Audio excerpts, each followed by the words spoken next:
Well, it's a thrill and honor to have you, sir. And may we call you Michael? Please, yes, no problem. Terrific. That's wonderful. So you are over in the Hawaiian Islands. Yes, sunny Hawaii, a great place to be, especially as winter approaches in the Northern Hemisphere. Right, exactly. Well, I'm in the Los Angeles area, so we are in these places people seek, yes, to get away from that coldness.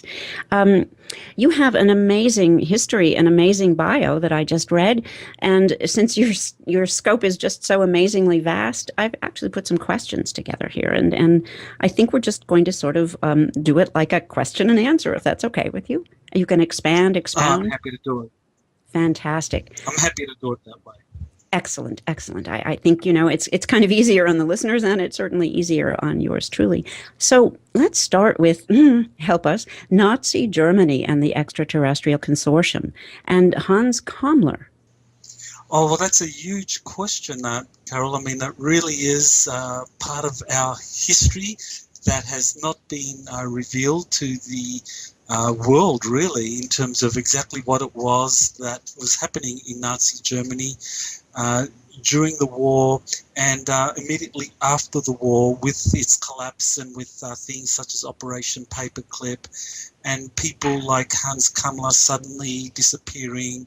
And he was the head of the SS division that was responsible for the advanced technologies that were being utilized for the war effort. And most people believe that the Nazis were unsuccessful in that regard. And that is true to a limited extent, because in the research that I've done, really there was not one secret Nazi space program. There were in fact two.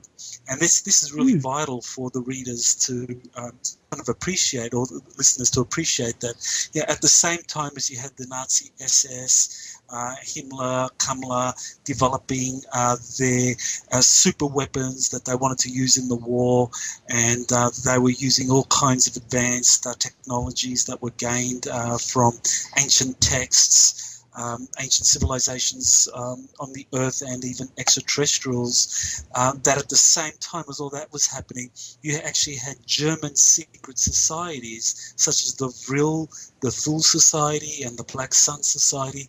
These secret societies had a separate space program, an entirely different technology program that had been deployed even before the war started in South America and Antarctica.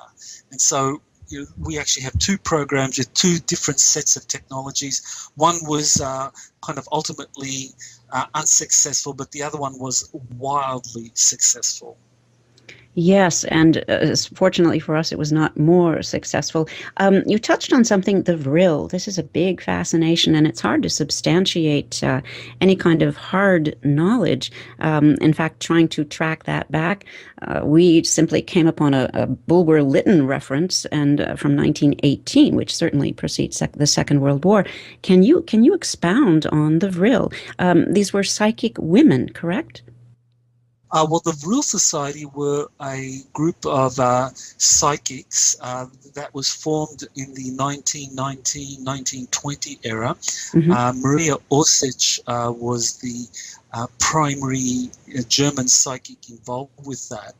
And there were others like Sigrun. And these women were able to establish communication psychically with a group of beings that called themselves extraterrestrials from the Aldebaran system, and also beings that were associated with the ancient Thule Society, or the ancient Thule civilization, and this is where you get the connection with the Vril force.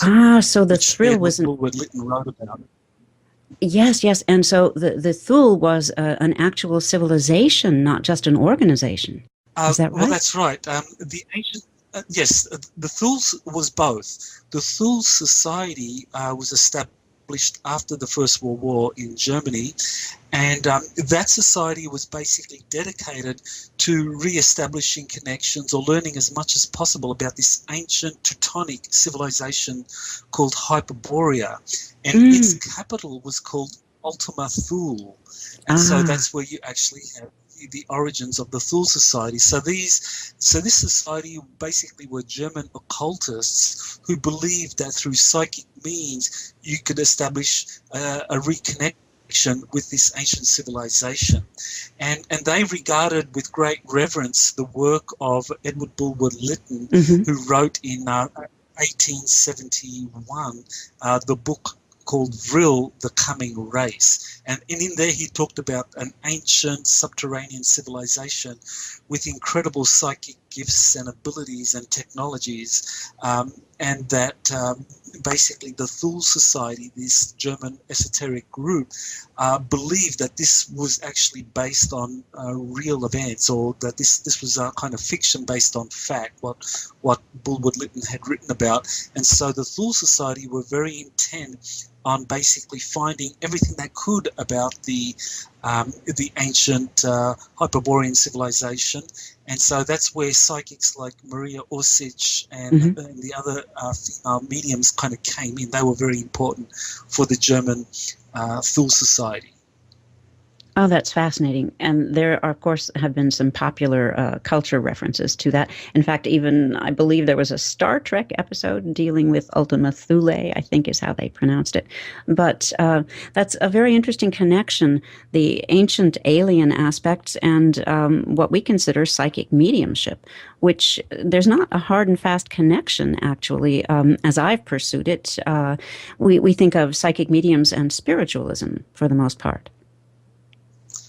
Well, that's right. Yes, I mean, spiritualism is just one aspect of the psychic kind of spectrum of activities. But the people that are involved with the Thule Society, for them, there was not the kind of separation between kind of hard science and the kind of psychic sciences, if you like, or soft science. That they saw psychic phenomena and the natural scientific phenomena as being kind of one and the same. Now, at the time, that was not something that was widely held in the West. Today, we kind of have more of that with quantum physics. So kind of like what the German scientists understood at that time, as our quantum physicists understand today, was that the consciousness of the observer and the phenomena being observed, that these things were intertwined. And it's taken Western science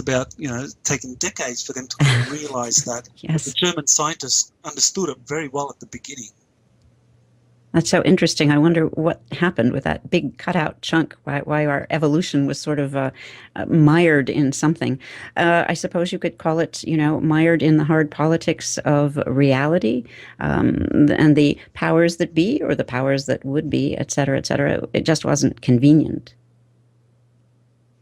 Well, I think it's kind of like a cultural phenomenon. I mean, you look at after the First World War, Germany had lost; it was devastated, and so the Germans went through a period of deep introspection. It was like, how could we have lost this war? Why did we lose it? And so they went through a kind of introspective phase, and where it was like, okay, we got to reestablish connections to our roots. That if we reestablish those connections, we can actually become a great empire again. And so that's when they began to kind of like investigate their ancient histories, the lineage, the connection with the ancient Teutonic societies, Hyperborea, and the Ultima Thule. All of those things became important for the Germans, whereas with the victorious Allies, I mean, for them this was vindication, that hard science and kind of like following that very hardcore, let's just kind of focus on facts and physical documentation.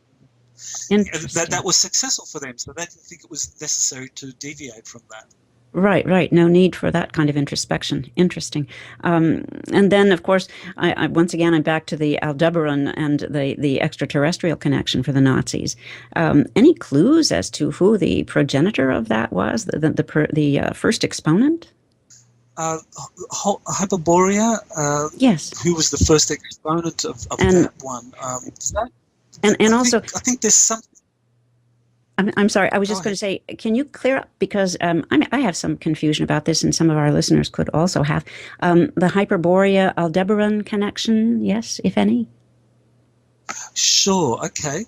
Well, Hyperborea is something that is mentioned in ancient Teutonic texts. That these texts refer to this civilization that existed way back in antiquity, just as we now kind of look back to Atlantis as somehow being part of kind of our ancient knowledge.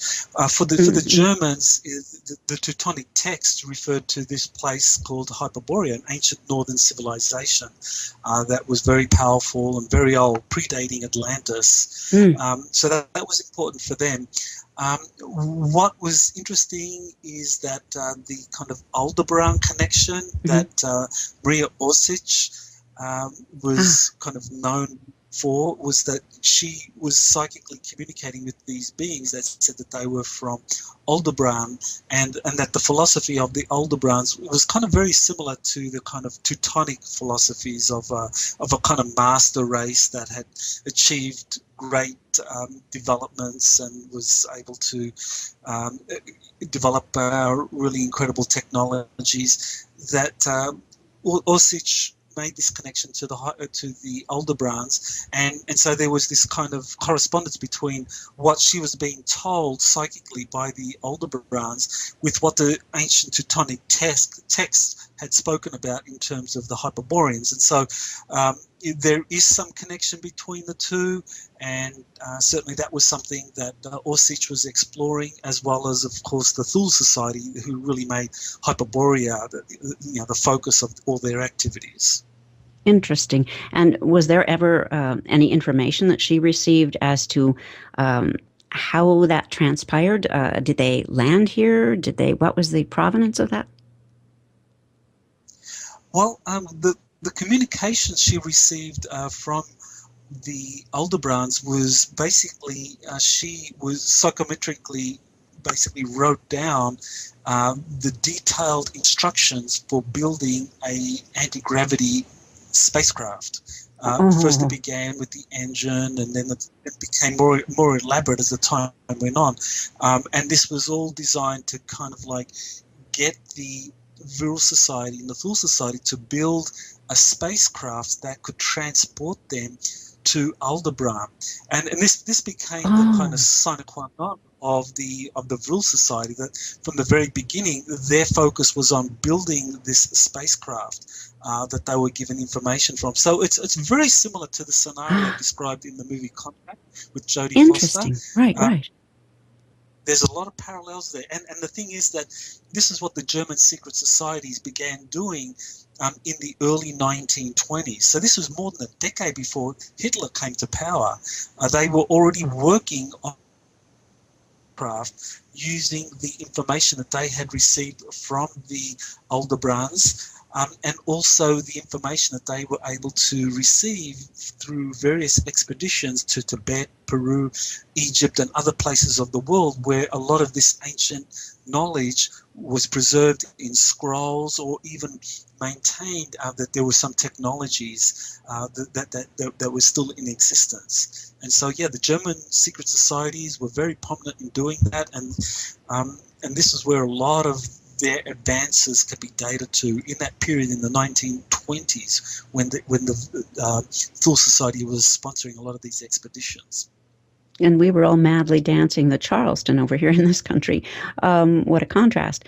Now, the craft you were just referencing, is that are we? Is it too simple to say that that is the prototype for the Glocke, for the bell? Was the time craft? I think there is a lot of similarities with that.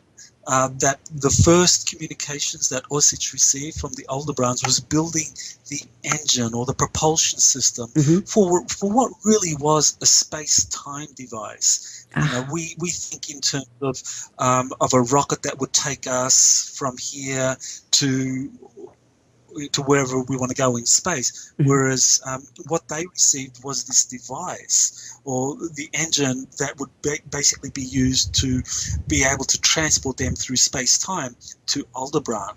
And so in a sense that this really has a lot of similarities with the Glocken, that it was a space-time device, or a kind of engine, if you like to think of it that way, that could be put inside of something larger that could kind of like house a group of people.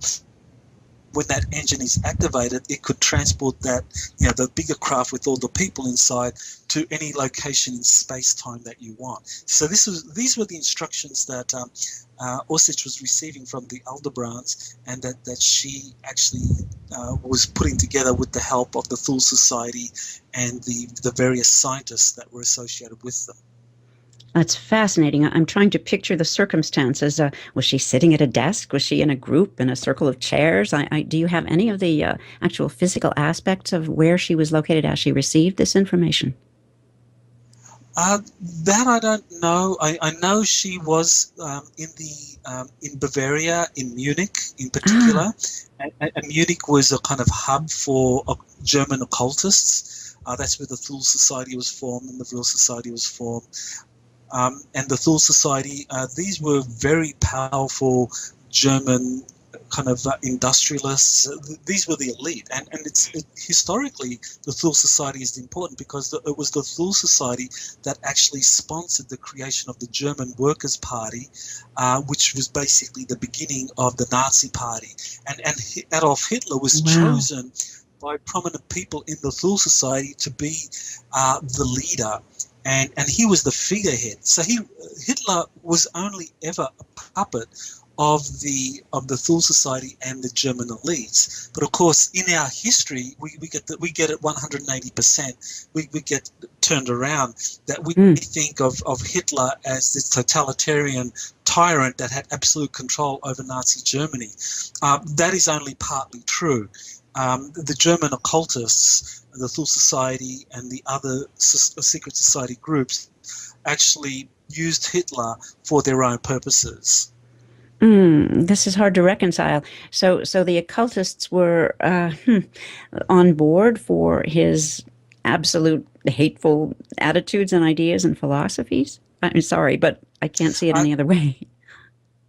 Yes. Well, I think the way they operated was that they had their core interests, which was the German industrial scientific establishment would provide the resources, the material, the expertise that would help the secret societies to build their fleet of secret spacecraft and the technologies associated with that, so that they could travel to Aldebaran and do the other things that they wanted to do.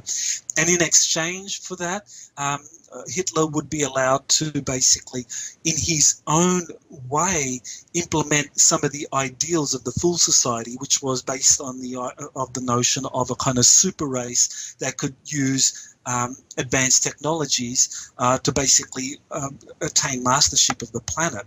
So, the Thule Society had those ideals. And if you look at what Edward Bulwer-Lytton wrote about it in 1870, the Thule Society was basically following the same ideals of a master race that could control advanced technologies with superior consciousness and psychic abilities and so forth. So the Thule Society believed very much in that they wanted to have the German scientific industrial base utilized for that. And Hitler came along and looked at those ideals and in his own warped way tried to apply them in his kind of eugenicist racial supremacy mindset. So he ultimately led Germany to catastrophe, but it was because he, in his own distorted thinking, thought that this was how you could kind of apply these Thulean ideals. And the Thule Society basically really lost interest in Hitler and what the Nazi Party were doing. For them, that was not the important thing. As atrocious as it was, for them the important thing was to develop this secret space program. And was there ever any kind of comment? Did they ever try to rein him in? Do you have any evidence that they came out against him, had meetings about what do we do about this guy? Anything like that? Well, yes, actually, at the end of the war, towards the end of the war, when it was becoming clear that the Nazis were going to be losing the war, Hitler had been promised wonder weapons by Kammler and the Nazi SS, who were working kind of with the German secret societies, and they had been promised advanced technologies which could turn the tide of the war. And the German secret societies did indeed have these technologies that could have won the war. But they decided not to give them to Hitler because they think that they basically made the decision that Hitler had really messed things up, and so it was better to just let the Allies win the war and work with the victorious Allies to then basically continue the secret space program that the German secret societies had built. Because the important thing was, these were secret societies. These German occultists believed that they had more in common with secret societies in Britain, in France, in the United States than they had with the Nazi ideologues, such as Hitler's SS. So at the end of the day, when Hitler needed those technologies to win the war, the German secret society said, no, we're not going to give them to you, and that was the end. And then that's when Kammler basically made deals with the West and basically tried to repatriate as much as he could to the United States and Britain. Yes, and right on the heels of that is my query. There is some talk that Kammler was in the Office of Strategic Services. Do you know of that? Yes, I'm glad you raised that. We know that from Clark McClelland, who actually worked with NASA for it was 34 years, and he during the 1960s he was befriended by Werner von Braun and other German scientists who really thought very highly of him. He was a very precocious young man, very bright, intelligent, and so they befriended him, and so he went to the headquarters of the NASA.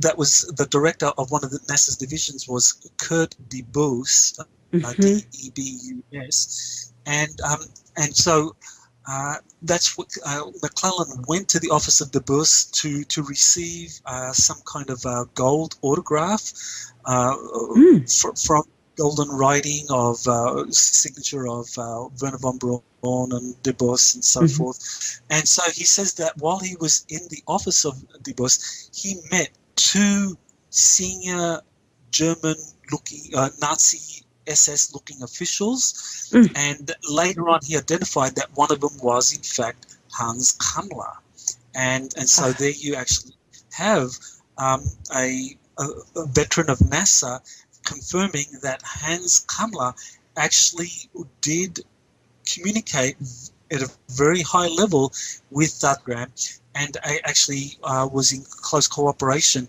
with the Nazi space Operation Paperclip scientists that had been brought from Germany.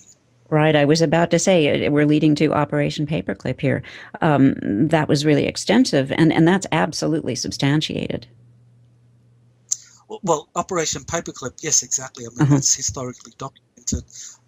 Now, while Operation Paperclip doesn't mention Hans Kammler, it does mention other people that were involved in the secret space program that had been pioneered in Germany and also by the Vril Society, and in particular, one of these, W.O. Schumann, who's better known today for being the person who came up with the theory of the Schumann resonance. He was one of the people that developed the very early Vril prototypes, and later on he was actually repatriated, brought over to the United States by Operation Paperclip, and that there are documents actually referring to him and the other Nazi scientists that had been brought over. But certainly, yes, Operation Paperclip is well documented. Interesting. I think there was a lot of that out on the West Coast, and sort of segueing into the Skunk Works and Lockheed. Well, this is really important here, that the role of U.S. corporations in the secret space programs, in the way in which they worked with the German scientists, the Operation Paperclip scientists, because one of the things that became very clear early on is that you have a lot of American elites that were involved with the various corporations like Lockheed Martin and Northrop Grumman and General Dynamics and all of these different aerospace companies. These are all owned by the industrial elite from the United States. And these people, as is well known, had a lot in common with their German equivalents. And so both leading up to the Second World War, during the Second World War, and after the Second World War, there was a lot of communication, a lot of relationships between these various elites from the German aerospace and armaments industries and the American kind of rivals. And so at the end of the war, it was very easy for those connections to be reestablished. And so for the American industrial elite, the people that headed Lockheed Martin, Northrop Grumman and so forth, it was very easy for them to start working with the German scientific elite and the industrialists and the secret societies that had relocated to South America and Antarctica. And the Operation Paperclip scientists were the kind of mediums, or they were the interplay, because they could talk with both sides. You see, the Operation Paperclip scientists, they were kind of like a fifth column, if you like. They were part of the kind of development of space programs in the United States, both NASA and, of course, what the US military were doing, but they were also communicating with the breakaway secret society German programs in Antarctica and South America. And so these Operation Paperclip scientists were the kind of midpoints for that. And they occupied and eventually got to very senior positions within these different aerospace companies in the United States. And so that's where more and more of this technology kind of shifted, this advanced technology shifted from the control of the US military into the hands of US corporations. And that's a very important process to kind of like understand, that there was a process whereby you had under President Truman, the US military kind of had very firm control over the advanced technologies that had been brought to the United States. But under Eisenhower basically implemented a policy where more and more of these technologies were shifted into the control of these advanced corporations, or these aerospace corporations, who are responsible for basically reverse engineering these to build working prototypes of anti-gravity spacecraft and so forth. And these American elites were working very closely and had been really infiltrated and co-opted by the German secret societies. So, there's a historical process whereby more and more of this secret technology and knowledge shifted from military oversight and control into the hands of US corporations and the US secret societies and industrial elite. And of course, that's a perfect segue for Eisenhower and his famous beware the industrial military complex.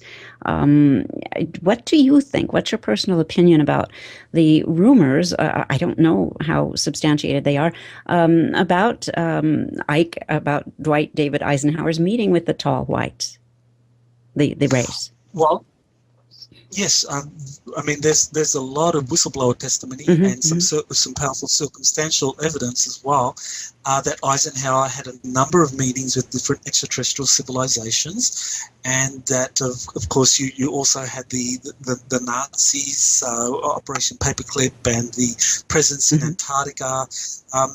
What's very important here is an incident that happened in 1952. The Washington overflights. Yes. There were a number of flyovers of Washington, D.C. in 1952. Now, most people assumed that these were UFOs of some sort of extraterrestrial origin that were here to kind of warn us about the dangers of nuclear weapons and so forth. But what has happened, due to the testimony of people like Clark McClelland and a more recent whistleblower, Corey Good, is that those overflights were in fact Nazi UFOs, that these were Nazi anti-gravity vehicles that had been successfully developed in Antarctica and in South America, and that these by the early 1950s had become so advanced that they could safely overfly the United States without any problem from the most advanced kind of aviation defense systems that the US had at the time, and that they forced the Truman administration and the Eisenhower administration to secret negotiations, and that it was during the Eisenhower administration that you had a number of negotiations that occurred. So Eisenhower not only met with different extraterrestrial civilizations, he also met with basically the leaders of this German secret society breakaway civilization that was located in Antarctica, South America, and the moon. We can talk about that later. Yes, I do want to. So Eisenhower was kind of like in the midst of all of this, and he thought that, okay, he'll negotiate, he'll come up with deals, and this will basically help the US kind of equip itself with the most advanced technologies, so that in the future it will be ready to face these new enemies or these potential threats who had incredible technologies. But what happened was that Eisenhower had surrounded himself with elites. Nelson Rockefeller was one of Eisenhower's primary advisors, and actually it was Nelson Rockefeller that advised Eisenhower on reorganizing the American bureaucracy. And so basically Rockefeller came up with a plan to delegate more and more authority to US corporations who would have real control over these advanced technologies. So by the time Eisenhower realized that the power had moved away from the control of the presidency and now was in the hand of the corporations with these committees that had been established under the National Security Council with Rockefeller and others, he realized that now he had no real power to rein these people in. And so that was when he at the end of his presidency in January 1961, where he gave that farewell address warning about the power of the military-industrial complex. Fascinating. So there really was a purpose to that flyover in 1952. It was a message. Oh, definitely. It was a show of force. I mean, this is really a critical part of American history, that here you have a defeated enemy. 7 years after the defeat, suddenly flying over your capital city in advanced spacecraft that your best jet fighters have no way of intercepting or bringing down. So it's really a show of force that led the Truman administration, and then shortly after that the Eisenhower administration, to the bargaining table. And it was a very clever move by the German secret societies that had their spacecraft based in South America and in Antarctica, that they weren't interested in devastating the United States. They weren't interested in retribution for the devastation caused in Germany. I think that they were more interested in basically utilizing the vast industrial capacity of the United States for building a vast fleet of anti-gravity spacecraft that these German secret societies could then use to travel into deep space and for interstellar purposes. So I think that the secret societies have established not only kind of relationships with the Aldebarans, but also with other more aggressive extraterrestrial races, such as the draconian extraterrestrials, and that their plans were far more ambitious than merely conquering the United States or controlling planet Earth. Their plans had involved conquest in interstellar civilizations, and they saw the United States and the Earth as providing a very helpful industrial base for developing the kinds of advanced spacecraft and technologies that could be used for interstellar conquest. Which I know maybe for some of your listeners this is incredible stuff, but I truly believe that this is really why the German secret societies decided that it was important for them to cooperate with the Eisenhower administration rather than exact revenge for the devastating Second World War loss on Germany. Oh, it's fascinating. And I just want to throw in that our listeners have an enormously wide scope. We're proud of them. And I'm thinking they're handling all this. I'm hoping so. Hoping they're sitting down. And you touched briefly on the moon. Can we go back to that? Do we have secret bases on the moon? Is there an extraterrestrial presence there? The German secret societies, with their bases in Antarctica, were able to successfully send craft to the moon. Now, this of course is an incredible thing that, sometime in that 1945 period, 24 years before the Apollo moon landing, that the Germans had actually sent the first spacecraft to the moon.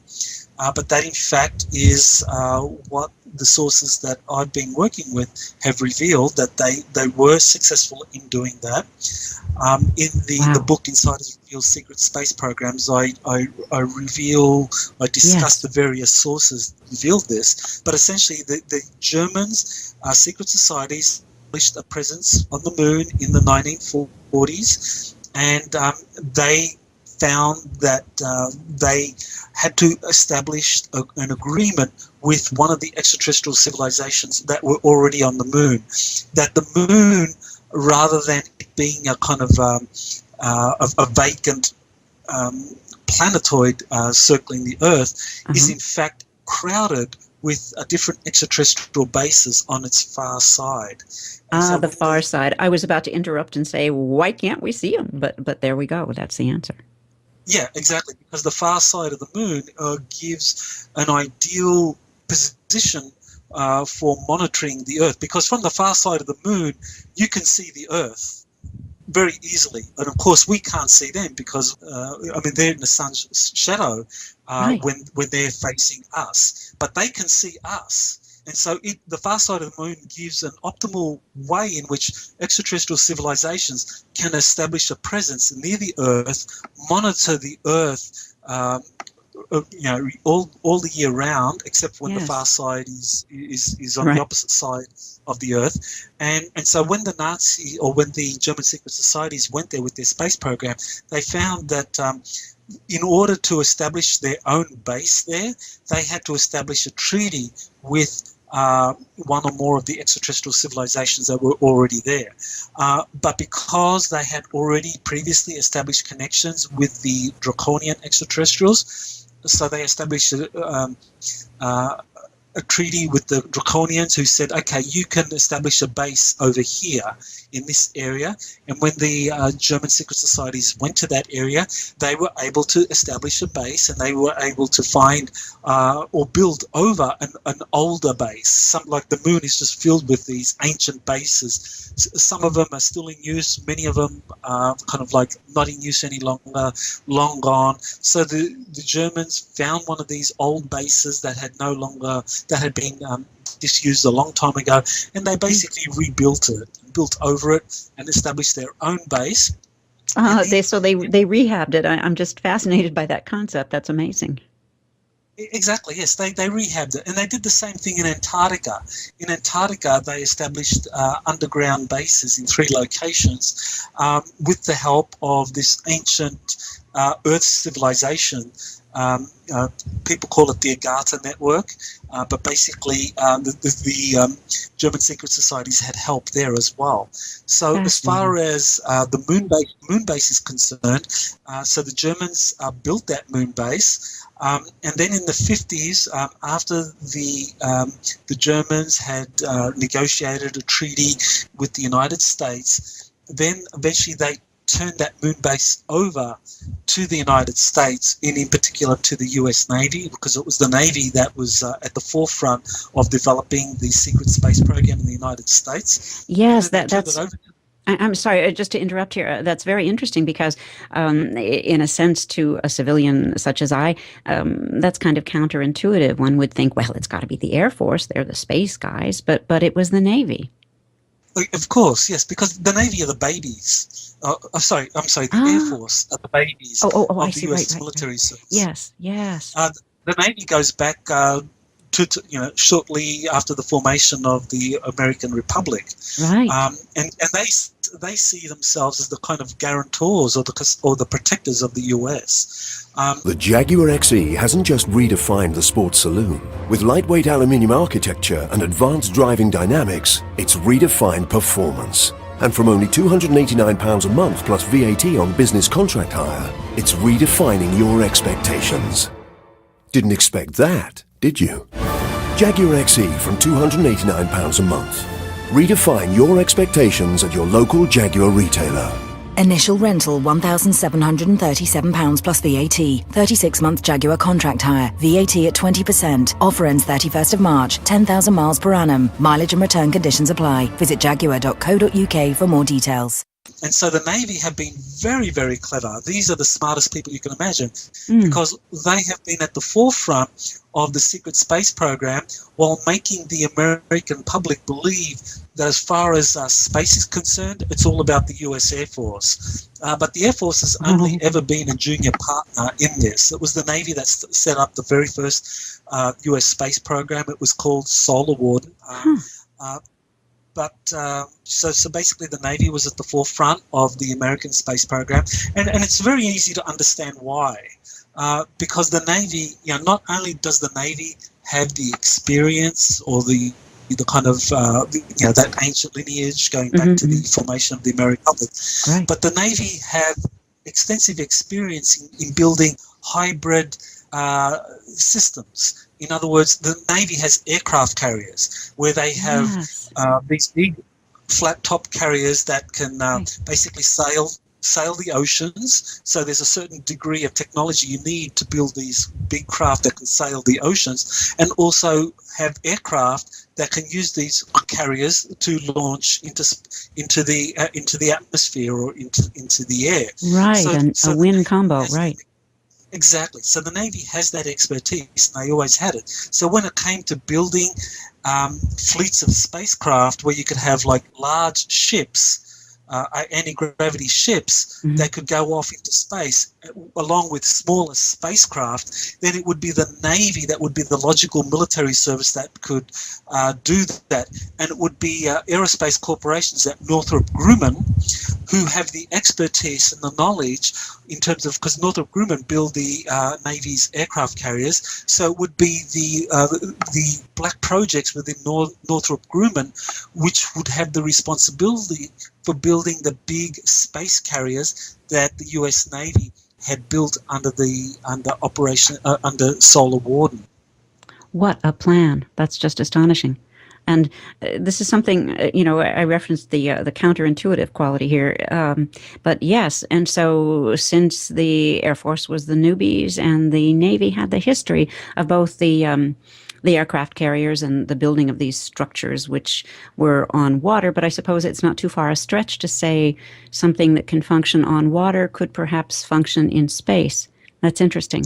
Because the Navy had expertise in Oh, submarines.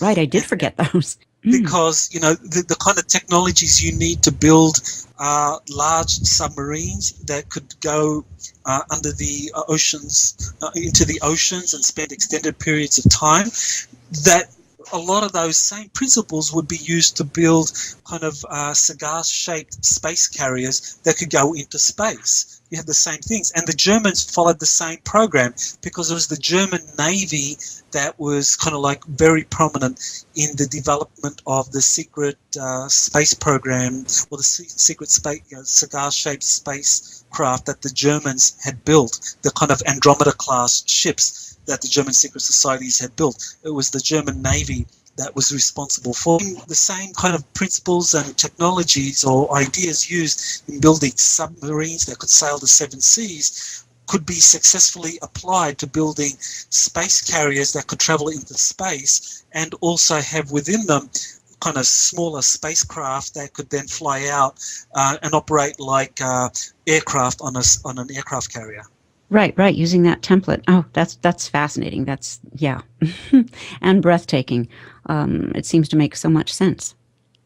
Exactly. Yes, there's a logical development in terms of how the various military technologies were put together, the corporations that work with them in manufacturing these technologies, and how when the technologies concerning space flight, anti-gravity aircraft, space-time travel, all of those technologies came online, the same corporations would basically be called upon to develop the kind of black budget or the black projects that would create these space technologies now.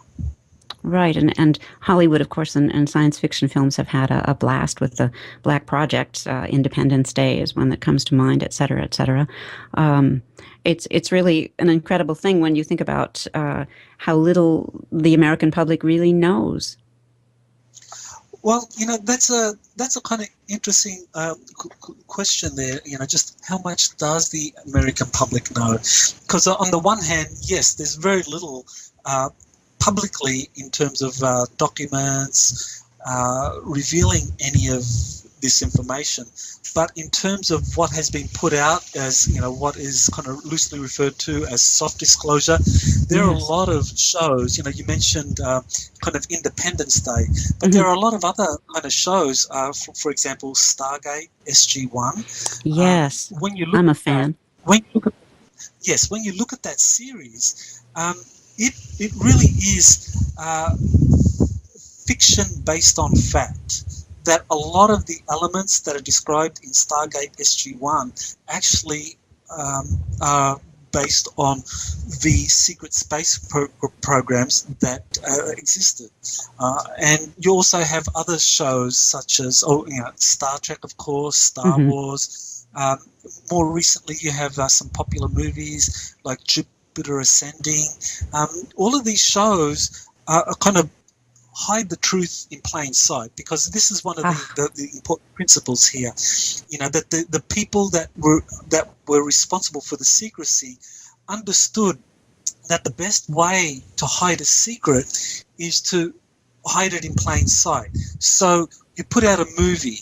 You put out a movie like The Day the Earth Stood Still, right? So that came out in 1950, right?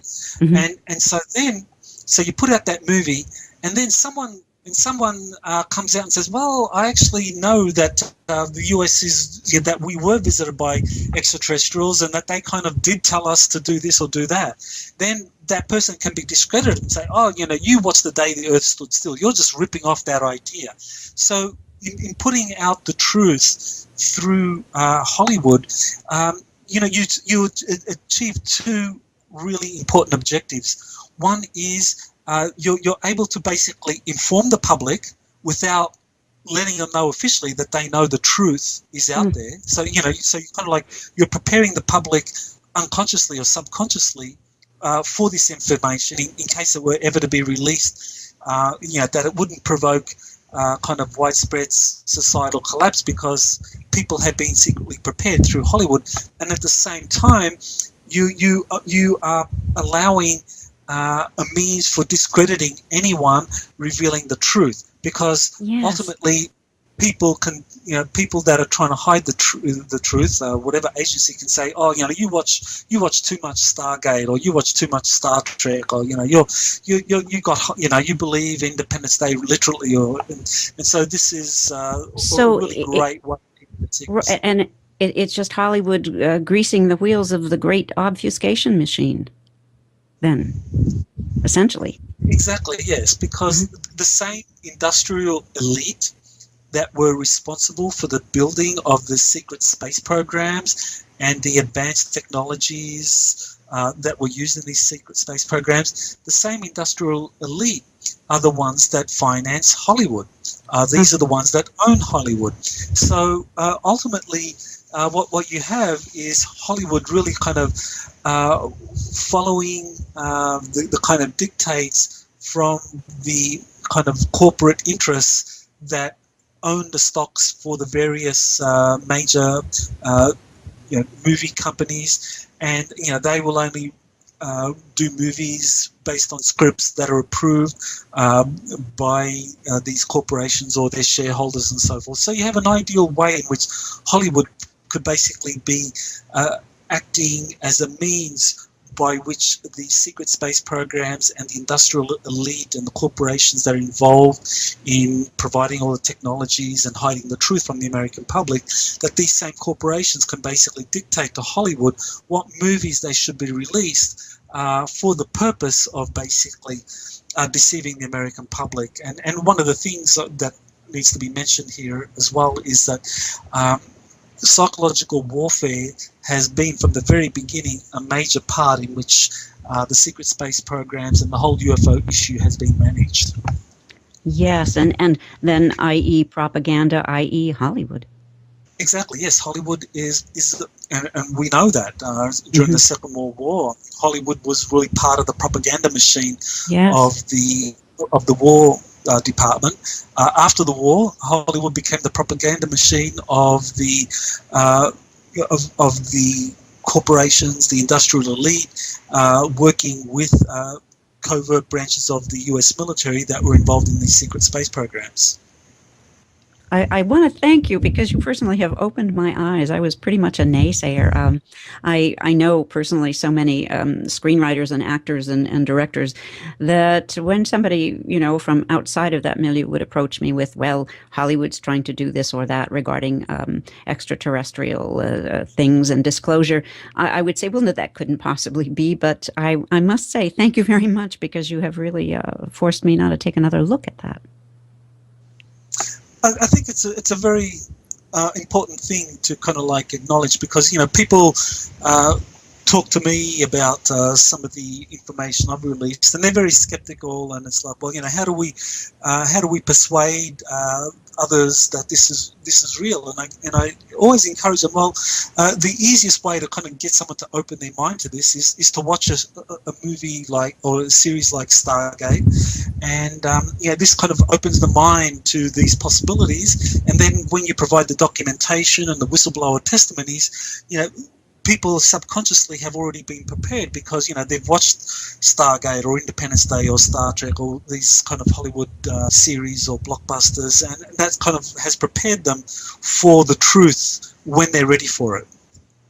Fascinating. And of course, it occurs to me that there have been incredible science fiction novels going back a long time, but there seems to be something about the impact of the sight and the sound and the bigger than life of films that gets that across more than the printed page. It makes maybe more of a psychological impact.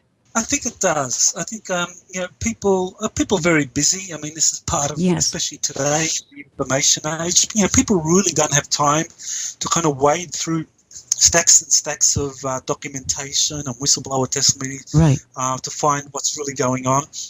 And if there's a kind of television series that can kind of present some of this information in a kind of distilled way, people will kind of be more ready to adopt that or look at that, and then if they're ready, because I think internally everyone, they go through their own kind of cycle of in terms of when they're ready for this level of information, and then when they're ready, then they will buy the books and they will read the documents and they will listen to the whistleblower testimonies. But until then, I always encourage people, go watch Independence Day and enjoy it, and then open your mind to something being true in that movie. Fascinating. And I just want to maybe segue into this. Are you familiar, we didn't cover this earlier, but are you familiar with the extraordinary series called Taken by a writer named Les Boheme? It's not the Taken with the Harrison Ford. It's it deals with an intergenerational beginning with Roswell. Right, that was the one. I think Steven Spielberg was the yes, indeed. Yes, well, again, that is a really good way in which people can be introduced to this information. It is, again, fiction based on fact. Right. This is how Hollywood does soft disclosure. And sure, there's a kind of a lot of, there's quite a bit of fiction in there, but there's enough fact in there that people watching that show can really be prepared for the truth. And there are other really good shows. I think Zybel, he came up with one which is a really good series that's not kind of well known. He wrote a book with Richard Dolan called, what's it, After Disclosure. Bryce Zybel, yes. Zabel, I think. Yes, right. The Dark Skies fellow, correct? That's the one. That's what I was trying to think. Dark Skies. I mean, that's an excellent series as well. I would right. say In fact, I just have to throw in here that Bryce and his wife Jackie wrote the Disclosure song, which is quite incredible. We use that here at Inception Radio Network. Okay, there you go. I mean, that series, again, has a lot of facts that are kind of presented to the audience as fiction, but it's definitely going to be something that prepares people for the truth. And the truth is so vast, and it is so disturbing when you kind of realize the truth that, that Nazi Germany, survived the Second World War, or at least core elements of it survived, and actually performed a soft coup, that the American Republic actually died. Literally died with the assassination of President Kennedy, and we can talk about that later. Yes, and in fact, speaking of later, I'm going to just have to stop you right now, Michael, for a second, because we're going to take a break. And our compendium, I'm not really sure where to continue with this, but let's pick up kind of where we left off before the break, which was Hollywood and soft disclosure. Sure, there's a lot that Hollywood puts out as fiction, which is based on historical events that are a very important part of our history and the legacy of what has happened during the Second World War and prior to it in terms of secret space programs. Right, and secret as in while we're told something, there's something else going on behind the curtain, if you will. And there were just some references recently to several astronauts who said that they were involved in an off-world situation involving something like a space station way before we had the International Space Station. So that would tie in there. And these are supposedly legitimate guys who held a conference recently and divulged this. Right, I think you're talking about the Manned Orbiting Laboratory. Yes, I am, absolutely. That is it. Yes, thank you. Yes, that was a real program that was set up to basically have a permanent space station up there in the 1960s. Yes, and this was ostensibly to provide kind of intelligence data of what was happening around the world. And the National Reconnaissance Organization was a key part of that program, and they actually trained military astronauts side by side with NASA astronauts, and these pilots that were being trained, I thought that they were being trained for the NASA missions, but at a certain point they were told, well, actually what we have in mind for you is not NASA, but a secret space program where we will have these permanent space stations up there, and we're training you for that. And people who were involved in that program have come forward and said, yes, there was a secret space program that they were being trained for, but according to the official record, in 1969, this Manned Orbiting Laboratory project was cancelled, and the National Reconnaissance Organization used sophisticated satellites instead of a manned permanent space station instead. Which was probably cheaper all the way around. Do you think they really stopped that, or do you think that's continuing? Oh, no, they didn't stop it at all. I think it was that was a suitable cover. I think this is one of the things that the intelligence community is very good at doing is hiding a deep black program beneath a black program. And Oh, so wow. basically what that means is that if you have an ultra secret, if you have a secret space program using sophisticated anti-gravity technologies that is capable of flying deep space missions to the moon or Mars or even interstellar, that in order to hide this program, you hide it. The most effective way of hiding it is to hide it under a black program.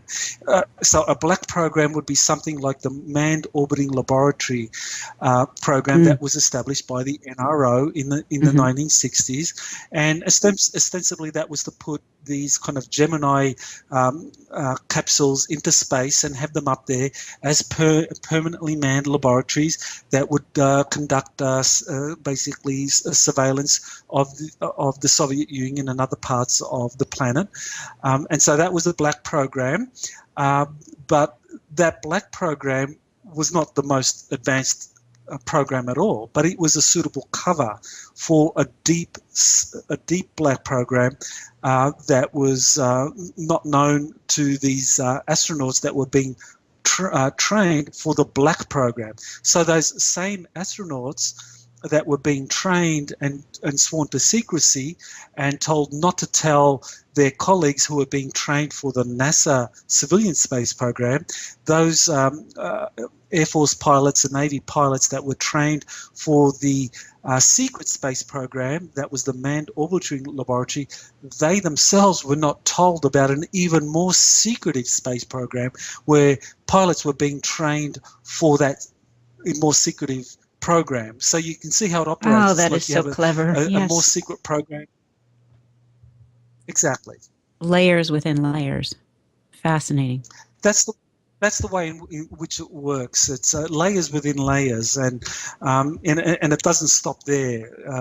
That you have these different layers, and that people that are operating within one of the layers will believe that they're operating with in the most advanced, the most secretive aspect of the secret space programs, but in fact they're just operating in one of the layers, that there are deeper layers beneath that. Right. The analogy that comes to my mind, I think, is something from fiction, again, Hollywood, but the situation where there's a large consortium, an industrial complex, if you will, and somebody is working on the motor, somebody's working on the carburetor, somebody's working on the exhaust system, and these separate parts, nobody knows really what this is going to configure into. They're doing their job, they have the blinders up, and they're working on their part, not knowing what the whole is going to turn out to be. Well, that's a part of it. Yes, the compartmentalization is, in terms of the development of these advanced technologies, so that no one really knows what's being developed. But you actually have different layers of space programs. You have the NASA program. Then you have a covert military program where the Navy and the Air Force has permanently manned stations in space. These are manned stations in space where they can actually put hundreds of astronauts or people up there in space to do all sorts of things in space. But these would be kind of like orbiting the Earth. So this would be a secret space program, similar to what the NRO tried to do with the Manned Orbiting Laboratory, but the successful version of that. Okay, so the NRO Right. basically was hinting, was letting us know that there actually was a successful Manned Orbiting Laboratory program where you actually did have these space stations built up there, because the Russians did, the US did. So people that are working on those black programs, which is the secret space program, which does have a permanent presence in the Earth's orbit, those people, they would be one of the deep levels, but there would be deeper levels than that. So those people that are working on the space program that are permanently in orbit around the Earth, they would not know about the manned bases on the Moon or on Mars. They would not know about those things. And similarly, those people involved in the Manned programs on the moon or on Mars, they would not know of the interstellar missions and the interstellar bases. So you can see how it's like layers within layers within layers. Each person thinking that they're working on the most advanced, most sophisticated technologies in existence, but not knowing that there would be something even more advanced to what they're working on. And then the phrase that occurs to me, a conspiracy of silence. And we think, well, how could we keep people who were involved in such, how could we keep them quiet? Somebody's going to surely go to the press. Somebody's going to want their 15 minutes. And to me, the answer is pretty obvious when you talk about real life, day-to-day future existence, i.e., well, there goes your pension, there goes the possible scholarships for your children. In other words, the economic and the real life, this is, outside the idea of somebody being stalked and violence, perpetuated against them. But this is the real world application of what happens if somebody decides to be a whistleblower. Well, exactly, yes. I mean, the carrots and sticks approach is very effective, especially for professionals, especially for people who have achieved a high level of success. Like, for example, Neil Armstrong and Buzz Aldrin, the first men on the moon officially. These people have families. They have children who went to college. Right. And it's like, okay, when they went to the moon, they saw things and they were sworn to secrecy. And if they revealed what they saw, not only would they lose their pensions, not only would they be publicly discredited, but there would be threats against their family. If you're a successful astronaut, do you really want to see your children mysteriously killed in accidents? I mean, because that's what would happen. Exactly. This is the way it happens. I mean, there is one whistleblower that I interviewed, Clifford Stone. Yes, I know that name. Yes, he's the person who worked on the crash retrieval programs. He was warned off revealing the secrets of what he knew about, and he was given a very clear warning because his son was killed in a mysterious accident. And Clifford is a very courageous man, and he kind of continued moving forward, but he paid a tragic price. I mean, his son was killed, and that devastated him and his family. But he had other children, and so they basically warned him and said, "Look, we know you're going to reveal some stuff, but don't talk about this and don't talk about that. Otherwise, there'll be more prices you pay." So yes, the carrots and sticks approach has been very effective. It's hideous to think about that. And for so long in this country, we thought, well, we don't do that here. That's what they do in other countries, not the United States. But I'm afraid that, yes, we have and probably still are doing that. Unfortunately, yes, that is a part of the process. And the only reason people like me are able to get the information that we have to kind of piece together what's been happening since the 1920s and 30s when the first anti-gravity spacecraft were being built is because late in the 1990s, the Solar Warden program basically decided to break from the corporate-run programs, and so the US military decided that they no longer trusted that the corporations were acting in the best interests of the United States. That the US military, in particular the Navy, realized that within a generation, that if they did not take action to make public what was really going on, that the US Navy and the proud tradition it had would no longer cease to operate, that the Navy would be incorporated into a global military and the separate existence and the traditions of the Navy would be extinguished. And they saw the writing on the wall, and so they decided that it was in the interests not only of the Navy but also of the American Republic and the sanctity of the US Constitution to break from what the corporations were doing with their secret space program and to basically start revealing the truth. And so that's when you had all the military whistleblowers starting to come forward. That's why Stephen Greer in the late 1990s had hundreds, we're talking hundreds of military whistleblowers coming forward, revealing to him what was going on, because the military green-lighted their people to come forward and reveal the truth, because they realized that this was the only way in which the American Republic and the US Navy and the military had any prospect of a future whereby the Constitution could be preserved in some way. Oh, that's fascinating. That's actually a new thought for me, the actual United States political implications. Well, exactly, yes, because you have different factions here. You have different factions in terms of the U.S. military-industrial elite. Yes. You have the secret societies, and then you have the U.S. military, the rank-and-file admirals and generals that run the Navy, that run the Air Force, and these people. While they cooperate in some areas, they have very different interests, long-term interests in other areas.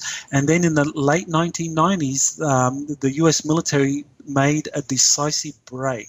And in particular, the Solar Warden space program decided to make a complete break with the corporate-run space program that had been established. And this break became more serious over the decade to eventually it came into kind of like armed confrontation. So, Michael, so now today... Can I interrupt you to get you to spell that for our audience, the Solar Warden Project? Right, the Solar Warden Project yes, program... how would that be spelled if somebody wants to do a web search? Oh, sure. SOLAR, Solar. Solar, Warden, okay. WARD. Terrific. Warden. It's your wonderful accent. Okay, so Solar Warden. Interesting. All right, thank you.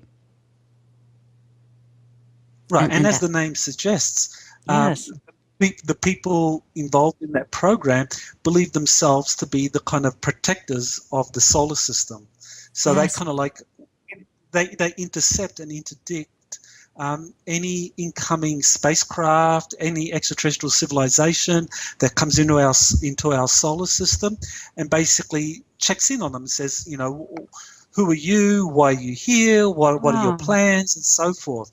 Right. Because we need to keep in mind that these space programs began to operationalize in the 1970s, 1980s. They began to establish presences on the moon, on Mars, that they were able to develop deep space capacities. So by the 1980s, Solar Warden was operational throughout the solar system. And their primary function was to intercept incoming spacecraft and programs and find out why they were here, what they were doing, who they were, and so forth. So yes, since the 80s, the Solar Warden program has been very busy in basically finding out what has been happening inside of our solar system, as well as kind of learning as much as they could about what was happening outside of our solar system. But that was where another space program was heavily involved, and this was a corporate-run space program. Oh yes, and in the book, in the book, Insiders Reveal Secret Space Programs, I talk about a number of space programs with different interests or primary activities. You have an entity called the Interplanetary Corporate Conglomerate Space Program, and that is responsible for basically mining and developing the kind of industrial infrastructure for building advanced weapons and spacecraft for interplanetary and interstellar space travel. And so these, the Interplanetary Corporate Conglomerate, they have as their basis the advanced aerospace corporations in the United States and in other countries such as Britain, Australia, Canada, and so forth. We're talking about Lockheed Martin, Northrop Grumman, and so forth, that these corporations, have their own black programs, which within these black programs, they have deep black programs, and these deep black programs are the ones that are responsible for developing advanced space carriers. And they build these space carriers in remote locations such as Australia or on the moon or on Mars, compartmentalized. So this is where the Interplanetary Corporate Conglomerate has built this advanced space carriers. And also you have the German secret societies with their space program that goes back to the 1920s, that established a presence on the moon and on Mars, and that they are now known as the Dark Fleet, according to the information that Corey Good has revealed. And this has become... Oh, go ahead. But I have a question. Go ahead. Sure. So no longer really he has a great interest in what is happening inside of our solar system. They're more interested in what is happening outside of our solar system. So they operate primarily outside of our solar system, but they have a base on the far side of the moon where they operate what is happening inside on the Earth, and also a presence in our solar system to kind of monitor what is going on.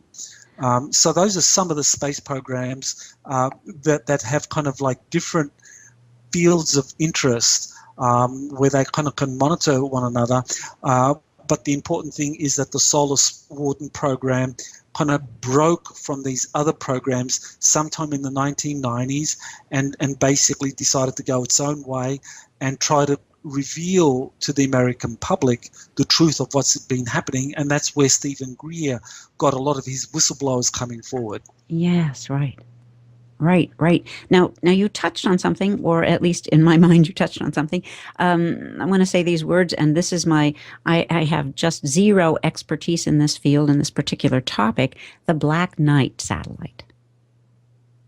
Okay, I don't know too much about that other than it is supposedly some kind of space satellite that was put up there by some ancient extraterrestrial society, or maybe an ancient human society or civilization. We've had many of those going back many thousands of years, kind of elite programs well before the Nazis or the German secret societies. But that one of these societies put this Black Knight satellite up there to monitor the Earth. And that's very possible. I don't know that much about it other than that, yes, that is very possible. That's fascinating, and that makes two of us that don't know very much. But, well, hey, there's a web search coming up, the Black Knight. You mentioned something before we went to the break, the Draconians. You mentioned them, and could you flesh that out, so to speak, just a little bit more? Right. Well, the Earth has been visited by different extraterrestrial civilizations for a long time. I mean, the Ancient Astronaut series, I mean, that kind of touches on some of the historical evidence about that. So I won't talk too much about it other than it's, there's a lot out there. But the Draconians are an off-world civilization that has a kind of, from what we know of it, a very imperial mindset. And their presence on Earth also dates back a long, long time. But at some time during the period leading up to the Second World War, the Draconian civilization made contact with the Nazis, with the German secret societies. Wow. And basically, they shared similar philosophies, similar ideals in terms of eugenics, the mastery of different species. And, when you're of that mindset, it doesn't really matter. I mean, you can acknowledge that, there's a master-slave relationship, and you're the master on Earth, and if someone else comes along and says, we're the masters of the galaxy, and you see yourselves as the master of Earth, you can kind of follow that logic and that thinking. Okay, these guys are the masters of the galaxy. Okay, well, we'll cooperate with them because they can give us some kind of tidbits that will help us, so that we become, we can become like the prison wardens, if you like. We can aspire to help the masters of the galaxy kind of administer the galaxy better. So the German secret societies and the Nazi SS, they understood well how the Draconians operated, and they were more than happy to cooperate. The Jaguar XE hasn't just redefined the sports saloon. With up to 75 miles per gallon, it's redefined efficiency. And from only £289 a month plus VAT on business contract hire, it's redefining your expectations. Didn't expect that, did you? Jaguar XE from £289 a month. Redefine your expectations at your local Jaguar retailer. Initial rental £1,737 plus VAT. 36 months Jaguar contract hire. VAT at 20%. Offer ends 31st of March. 10,000 miles per annum. Mileage and return conditions apply. MPG under test conditions. Visit jaguar.co.uk for more details. With them and get the tidbits and the advanced technologies and the cooperation they needed to develop their own space programs. And so the Draconians began cooperating with the Nazis and with the German secret societies in the 1930s in building the advanced spacecraft that the German secret societies built in particular, and that after the war, the German secret societies cooperated more and more with the master race, the Draconians, in building a kind of master race that would dominate the Earth. And so, these people, these civilizations operate with deception and with this kind of consciousness of mastery and eugenics and supremacy of the fittest, survival of the fittest and so forth. And so it's a kind of imperial mindset that was carried well beyond the Earth, and this is the origins of the kind of so-called Dark Fleet that Corey Good talks about. Yes. That Dark Fleet were the German secret societies cooperating with the Draconians to build an interstellar space fleet that would be used for conquest of human-looking civilizations in other parts of the galaxy that had previously been impervious to the Draconians. And so the Draconians... And speaking of... I just want to interrupt. Speaking of human-looking, have you ever come across any description, a physical description of the Draconians? Well, yes. There seem to be different types of Draconians. The leaders, that these are described as kind of like representing dragons with wings. The height of these people or these beings is anywhere from 14 to 22 feet. This is kind of the range I've heard from a number of different whistleblowers or contactees, in particular Alex Collier, that I know. Yes. I'm certain you and your I know audience that name, yes. Yes, well, he was one of the first to talk about the Sakars, or the Draconian leadership, or the elite. These are dragons, 14 to 22 feet. And then you have the Draconian soldiers. These are kind of the soldier class, and they are kind of like in the 8, 9, 10-foot range, kind of very powerful beings, kind of like look like linebackers for the Dallas Cowboys. That's kind of like how big these guys are. Perfect. Yes. Really powerful beings. But they're the soldier class. But the elites, the ruling class of the Draconians, are the Sakars. Corey Good refers to them as the kind of white Draco, white dragons, like they have wings and tails. So, and these beings have very powerful psychic abilities. So if you were to meet one of these white dragons, you were to come into their presence, in your mind, they can make you think that what you're seeing is kind of like some Hollywood movie star. I was going to say Brad Pitt, right? Or Brad Pitt, or whoever it is they want you to see, that they can put that image into your eye, into your mind, into your consciousness, and that's all you see. You're seeing this kind of like celestial Brad Pitt shining light, and it's like, okay, if you're a female, well, it's like Brad Pitt shining, asking you to share information. It's, yeah, sure, I'll tell you whatever George you want to know. Clooney, what the heck? Yes, right. Yeah. And or the reverse, Angelina Jolie. Exactly. Jolie. So or Mrs. Clooney. Yes, right. Wow. These Sakar have these powerful psychic abilities, and so this is why when many contactees say that they met this human-looking extraterrestrial who looked absolutely gorgeous, yes, it's true. such human-looking civilizations do exist, but there might be those that are a projection from a race that doesn't really want you to see what they really look like, and they're just projecting to you an image that makes you feel good or makes you reveal more than you otherwise would. In other words, the comfort zone, kind of an image. I'm thinking in Taken, writer Les Bohem used that. He had someone's grandmother complete with apron and cookies and rocking chair. Yes, and it was a projection. Fascinating. Screen images, that's exactly Yes. right. And of course, in the movie Contact with Jodie Foster, she Right. travels through that kind of space-time portal, and she ends up in some distant location, and the extraterrestrial she meets Is her has the image of father. her father. Yes. Exactly. So this is a way in which extraterrestrials, good or bad, can manipulate us by projecting images that we feel comfortable with into our mind's eye, so that then we can, be manipulated for good purposes or bad purposes. I was about to Ultimately, ask you. Yes, I was going to ask you. Do you see that as a benevolent thing, or? it can be either. This is the key here. This is why we really need to develop discernment here. It's like the thing the analogy I use is like, okay, imagine you are a visitor to New York City. You're some green kid from Kansas, and you go into New York City. You're in New York City. You come out of the subway, and you meet someone who comes up to you and gives you a fabulous story. Okay.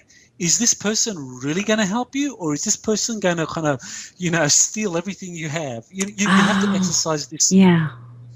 And I think it's the same thing as we start coming face to face with these extraterrestrial visitors.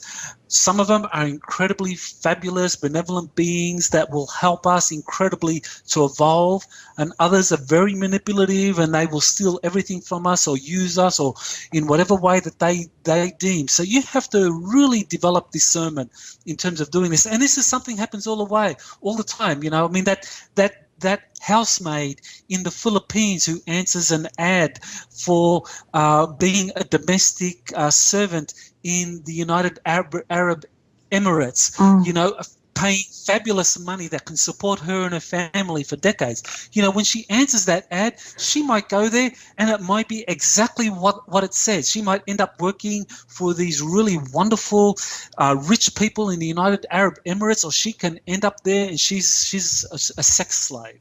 Yes. You have to exercise discernment. Absolutely. Absolutely. And okay, here's a segue to a question that I have, which is, what do you think of, what is your discernment of the relationship between the tall whites, the reptilians, and humanity? Does that fall into your bailiwick? Definitely, yes. Okay. The tall whites, that term is used often for a number of different beings, but I like to restrict it to its first use. First time I came across that term was in the writings of Charles Hall. Yes, that's my first reference, right. Exactly. He worked at Nellis Air Force Base in the 1960s as an air weatherman, and he met a race of extraterrestrials that was working with the United States Air Force in building advanced atomic-powered spacecraft, and they were called the Tall Whites, and they were about 8 foot to 9 foot tall, very thin, very pale looking, not very robust, not very strong looking beings. And these were beings that basically were kind of like, came across as pretty enigmatic. They could be pretty ruthless against anyone that they felt was a threat, and Charles Hall was able to kind of like get through, he was able to earn their trust. But nevertheless, what came across was that this was an enigmatic race, and this would be the kind of race that the Draconians would use as a kind of intermediary with races like us, because the Draconians are very skillful, very skillful in using intermediaries. So just as they use the tall whites as an intermediary to kind of getting the trust or cooperating with the United States Air Force, and kind of like starting to negotiate with humanity, so too the Draconians have been using the German secret societies as an intermediary for getting in touch with human civilizations in other solar systems. So this is what the Draconians do very well, is using intermediaries who look like the target civilization that they're wanting to influence or take over. Right. And so I think the tall whites fall into that category. So my discernment was always one of that, okay, be careful of this group. They are not something that you can trust wholeheartedly. They have their own agenda. They have a connection with the Draconians that really needs to be spelt out. And I'm reminded of, I believe it's a Charles Hall anecdote regarding the tall whites. Upon one of his, well, it wasn't his initial contact because he already was sort of familiar with their ways, but apparently they were uber protective of their young. And at some point, one of the younger tall whites had obtained Charles Hall's lunch bag, which I envisioned as a sort of a brown paper lunch bag, and was about to open it, and he pulled it back from this young tall white's hands, at which point Mother was on the scene and threatening. So that would be part of what you referenced as their enigmatic behavior. Well, that's right. Yes, there was an incident where one of his actions was misinterpreted as being dangerous or threatening to the tall whites. And so one of them, a newer arrival that didn't know Charles Hall, took out a pencil beam and basically used it against him and basically rendered him immobile with the prospect of him dying. And so for, I think, 24 hours, or there was an extended period of time where he was just kind of lying prone on the ground, the tall right surrounding him, not doing anything, kind of wondering whether or not he was going to survive the attack. But he had the presence of mind to kind of like focus his healing energies so that he would heal from that particular attack. And when I read that incident, I realized that yes, these tall whites are definitely, they have a trigger finger, and they did nothing to help him. So they're definitely an enigmatic race, and not something that I would consider a race to trust, as opposed to the kind of stories we get from the kind of 1950s contactees like George Adamski, Howard Menger, George Van Tassel, who talked about these really kind of loving space brothers who were really kind of, wanting to help humanity evolve. I think that those, I believe that those extraterrestrials do exist, that they are there, and it's really a matter of just kind of having discernment to decide to make the choice as to which race you want to work with, and it's really just being aware of the diversity of races out there so that you can make the right choice. Oh, that's fascinating. And speaking of George Van Tassel, are you obviously you're familiar with Giant Rock in Landers, California? And yes, that was the place. Right. Have you been there? I have actually. I've been there. George Van Tassel, he was one of those contactees that was very heavily targeted by the military intelligence community that knew, or that were very frightened of the prospect that the extraterrestrials that he was in contact with, that he was introducing the public to, that this could be or kind of become a widespread public phenomenon. And it was very interesting that those giant rock conventions that he organized, I mean, I think at their height, they were getting around 11,000 people traveling to Giant Rock to kind of meet with the Space Brothers or learn about the Space Brothers. So this was this was a very powerful growing social movement in the 1950s and 1960s, the contactee movement. It was a Yes. real threat, and I believe that what the military industrial or the military intelligence community did was they did everything they could to discredit people like Van Tassel, George Adamski, Yes. Howard Menger, and so forth, to basically make them out to be charlatans and crooks and so forth. But in fact, that these were people who really were ambassadors to different extraterrestrial civilizations visiting us and wanting to share technology and information with us, and that they were very concerned about the lack of ethical development in humanity and wanted to Oh. basically help us develop spiritually and ethically before the kind of technological acquisition programs that the military industrial elite were interested in. Oh, in other words, we were making baby steps, and they wanted us at least to get to some sort of maturity.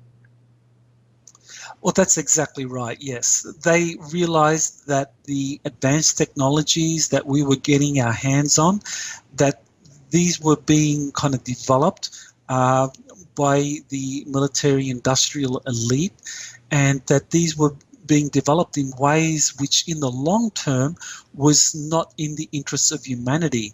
And so what the positive or the kind of more ethically evolved extraterrestrials decided to do was to make contact with private citizens and start to share the kind of more spiritual information that they had, so that we would eventually ethically evolve, so that in time we could kind of bring into balance our ethical evolution and our technological development.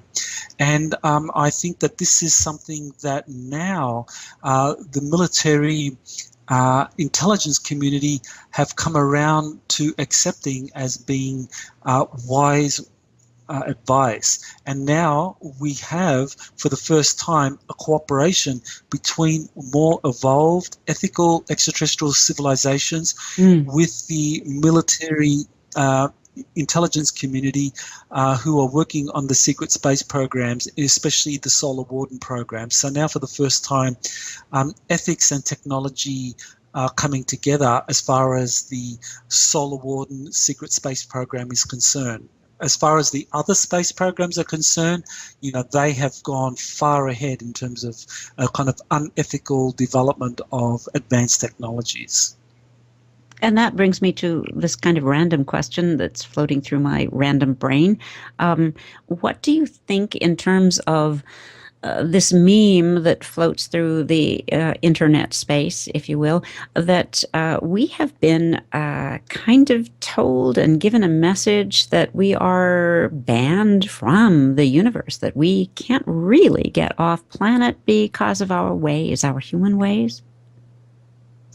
Well, yes, that's very interesting. There have been a number of people that have talked about a planetary quarantine. That's the word, yes, I think term. that Yes. there is, yes, even the going back to the early contactees, they talked about a quarantine around the Earth. More recently, there have been a new group of extraterrestrials that have arrived that are more highly evolved than even the ones that have been historically intervening on the Earth over thousands of years.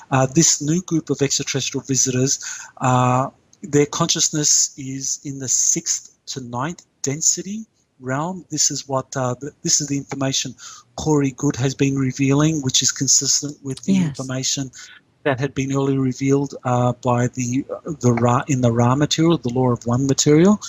That it's essentially that this group has come in and they've strengthened the quarantine around the Earth, and also placed a quarantine around the solar system as well.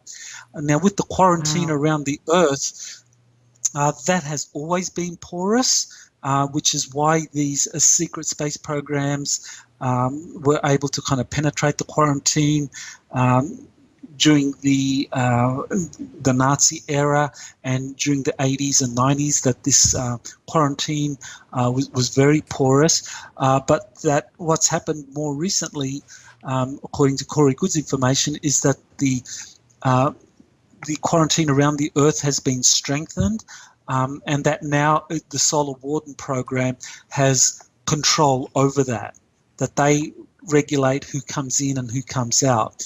And that as far as our solar system is concerned, that there is a solar system-wide quarantine that regulates who comes in and out, because apparently our entire solar system is entering into a region of space that has very high frequency cosmic energies flowing through it, and that's going to impact our DNA, and that's going to lead to a consciousness shift where everything gets empowered within us, so that our thoughts and our consciousness speeds up. So the power of our mind increases dramatically, so that we can either create through the power of our mind an incredibly evolved civilization that's the kind of almost like a utopia, or we can develop our worst nightmare.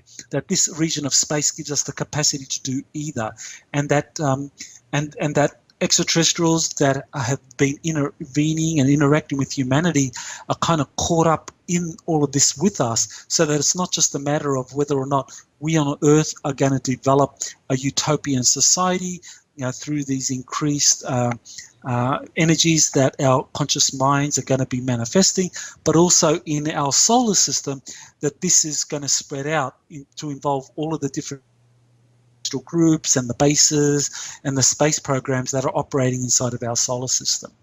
Oh, Michael, as you're speaking here, I'm thinking solar. Let's just spell that SOULAR, system. What do you see personally as the tipping point for this lifting of the veil? I think the tipping point, there have been a number of tipping points here. One was the end of the Cold War. That was a really important event that helped East and West come together. And that was very important because, if you look at historically, there have been psychics that said at the end of the 1990s, or that during the 1990s, there would be these cataclysmic events that would sweep over the planet. And different extraterrestrial groups also said that, you guys are going to wipe yourselves out, and, we're just here to monitor how you do it. So there were all sorts of predictions and models saying that, there was a 90%, 95% chance that we would wipe ourselves out. But there was this kind of miraculous, and it truly was miraculous, Carol. It was a miraculous change, the end of the Cold War, and the place that everyone played in it, Mikhail Gorbachev, Ronald Reagan, the statesmen and the stateswomen at the time, that the end of the Cold War was truly a miraculous event. It brought our civilization, I think, a good 2 decades of time to ride through what was coming our way. So we came together as a civilization, and then in around 2011, 2012, you had the whole kind of cosmic alignment 2012 movement. And I think that was another critical time period. It was like, okay, we could either implode, as everyone was saying, or we could buy ourselves more time so that we could then kind of get ready and prepare for this incoming wave of heightened solar energies. In 2011, 2012, there were enough people, enough groups around the planet that came together that really believed in a positive future. And this is when the Solar Warden program and the US Navy and the military guys were coming together and in support of this, that these guys were really believing that, yes, there is a positive future, that the whole kind of Star Trek like society that's depicted in Roddenberry's vision, that's very real. Let's come together, guys, and make that happen. So you actually had the Solar Warden people, the Navy people, Air Force people that believed that, yes, the Earth has a positive future. We can make Star Trek real. So they all came together in that period of time. And so that brought us more time. And now we are entering into a period where we are going to have full disclosure because humanity is ready. We have gone through a period of preparation.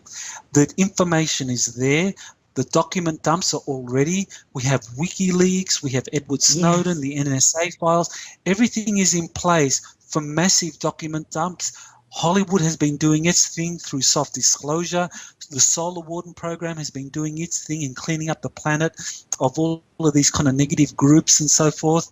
And these more evolved beings, these 6th to 9th density beings that are part of the Sphere Being Alliance, they've kind of like kept the solar system in a kind of quarantine, so you don't have any disruptions by the kind of other off, interstellar civilizations like Draconians coming in and messing things up. So now everything is ready for an incredible transition, and it truly is a matter of dream your highest dreams, and it'll be better than that. It really is. I think it's really, this is a time where everyone that listens to this interview, this is your time to dream the highest dream you can imagine in terms of our planet, our civilization, in terms of a Star Trek-like civilization, where these incredible technologies, where we become an interstellar civilization that is part of the galactic community, that is very real and a very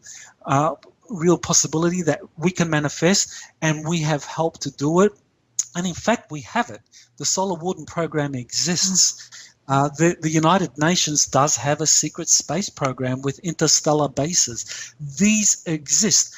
What's going to happen, Carol, is that the information is going to be released. So we will now be told we are an interstellar civilization. We have fleets of spacecraft that are run by the United Nations, that have bases in the Pleiades, that are doing their best to learn as much about the galaxy as possible. We have a Solar Warden program that has fleets of spacecraft that patrol the solar system, that have bases on the moon, on Mars, that monitor what's happening in the asteroid belt and so forth. This is real. What's happening is that we are now going to be given the information in the next year, 2 to 3 years. I don't think it's going to be much longer than that. We are going to be having these massive document dumps that are going to tell us that this is real, that the stuff that Corey Good has been revealing, and that the secret space program whistleblowers before him, people like Alex Collier, and before him, the contactees, that this is real, and that we are an interstellar space civilization, and we'll be given all that information, and overnight we are now going to become that. And then it's a matter of like, okay, what do we need to do to kind of like get ready, and what can we do to prepare our children so that they become interstellar astronauts? Yes, the first generation of interstellar astronauts. Oh, I can't even begin. I'm wrapping my brain, my heart, my soul around this. Michael Salla, thank you so very much. This has been an absolutely mind-bending interview, and I just feel incredibly honored to have had your voice in my ears. And I'm hoping that I know that everybody listening through Epic Voyages Radio has had this same experience. Thank you so very much, and please continue your fantastic work. Mahalo nui loa. And I know it's early, but Mele Kalikimaka. Thank you. Mele Kalikimaka. Yes, Merry Christmas. Thank you, Michael. Good night. Aloha. Aloha.